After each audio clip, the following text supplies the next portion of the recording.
Guys, welcome back. If you're new here, my name's Jessie. I'm a mom of two in Central Florida that likes reading books.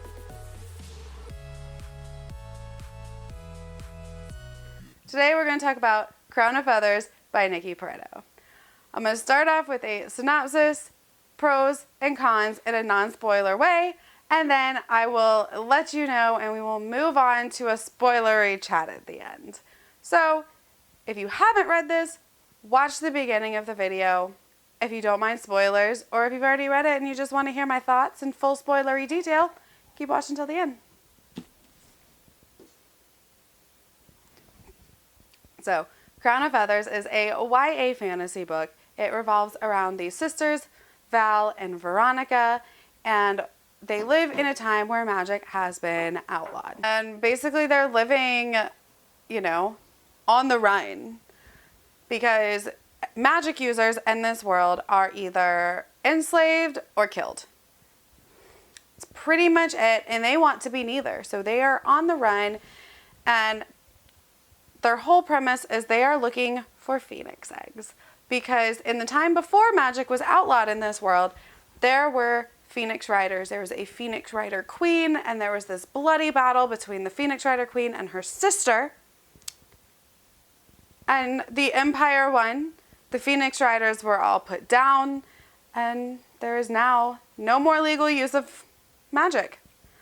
And we come to find out that now there are more Phoenix Riders, but they are hiding, they're in seclusion, and people are still using their magic in a secretive way. And this one of the sisters runs off to join these new group of Phoenix Riders, but they're not accepting girls, so she pretends to be a boy. Hijinks ensue. As you can it's a YA fantasy. If I give you any more than that in the synopsis, then it's going to spoil it. But just know there's a girl, she pretends to be a boy because she wants to be a Phoenix Rider. I gave this book a 4 out of 5 stars. I really, really enjoyed it. There was a couple of things that weren't my favorite or bothered me a little bit, but it was definitely a 4-star read. The second one is going to be coming out soon, so I'm super excited to read that and to see where it's going to go, where Nikki Pareto is going to go with this book, because I did enjoy it. So let's get into the pros and cons of Crown of Feathers. The first pro that I want to talk about is that it had my favorite trope in it, which this could be a con to some people, but I absolutely adore when a girl has to dress up like a boy for something. I just do. I like when you have to disguise yourself. It's just something that I personally like, and it pushed this book just a little further up for me. From that, we're going to talk about my first con. And that kind of goes along with it. The reasoning for her having to dress up like a boy and for girls being excluded from the Phoenix Riders, I found very weak. I didn't find it to be reason enough to exclude girls. It wasn't like, well, we exclude girls because they're girls. It really had no purpose. I could have seen different ways for them to be like, we don't include girls as Phoenix Riders because in the past, da-da-da-da-da. Or because we feel that women are inferior. Because that was never it. They never felt women were inferior. They never felt like there was no real reasoning that made a whole lot of sense. So that was kind of a con to me. I wanted a strong reason for them to be like, nope, no girls allowed. I didn't want it to just be like, nope, this is the He-Man Woman Haters Club. I wanted a reason. And a more concrete, realistic reason that girls weren't allowed. And I didn't get that. So that was kind of a con for me. Because, if you're going to be misogynistic, make it misogynistic. If you're going to make it to where there's a reason you think that females are genetically incapable, make it that. But don't just be like, well, we just mainly had boys, so we only have boys, and we're just letting guys in because that's all we're doing right now. And if we didn't let this guy's sister in, then we can't really let other girls in. Like, it was wishy-washy, and I wanted more. Another pro, though, was that this was multiple POV book, and I really, really enjoyed that. I feel like you don't see multiple POVs as much in YA, so I felt like this kind of elevated it slightly, because we got the perspective of 3 different characters. Veronica, Tristan, and Sev. Loved them all. I thought they were all well written. I enjoyed the multiple POVs, and I thought it was definitely a pro of this book. Another con was this was a lot of setup. It seemed like it was a lot of build-up for a second book, or for more books in the series. There was a lot of information, a lot of backstory, and not a lot of action until the very end, which to me isn't much of a con, because I enjoy world building. But to a lot of people, I feel like this would be a negative, because it makes the book slightly slower in pace because of the amount of world building there is, which is not common, I feel like, in YA books. But on that same note, one of my pros was the amazing world building.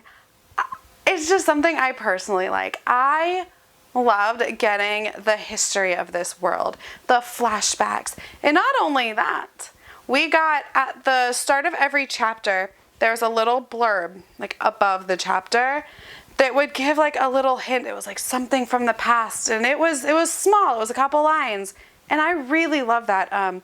Miss Bourne does that. Brandon Sanderson books. And that was something I really liked in the Miss Bourne books, was that little blurb at the beginning of every chapter. And at the end of every chapter, there's like a letter or a document or a song or something along those lines that kind of takes you back into the past, into the history of this world. And it kind of helps you understand what happened and what's currently happening and how they relate to each other. So the world building might make the pace a little slower, but I absolutely enjoyed it and think it can be seen as either a pro or a con in this book, depending on your reading style. Also, another pro of this book was I thought it had a really interesting magic system that was really well developed. You understood what was going on. Like, you understand the magic. It's got hard lines. This is what it is. And it does and it doesn't have hard lines. So with the main magic, the animal magic, it has some pretty hard lines. It's done, you know it, you understand it. There's the shadow magic in the book, I feel like is a little open-ended, because I feel like we haven't explored it enough to really get the rules of it, because it's even supposed to be more rare than the animal magic in this world, and these 2 sisters have it. And I mean, you don't really get much because they kind of hide it, because it's even more dangerous to possess shadow magic. But I enjoyed that. I enjoyed the magic system and learning about it. And I like a hard magic system. I like knowing the rules. But yes, the magic system in this, right on. Finally, my final pro, and you're gonna see this in a pro in any book that has a good twist. You're gonna see that my pro is that it had a good twist. I did not see some of these things coming, and we'll talk about them in spoilery detail here in just a moment.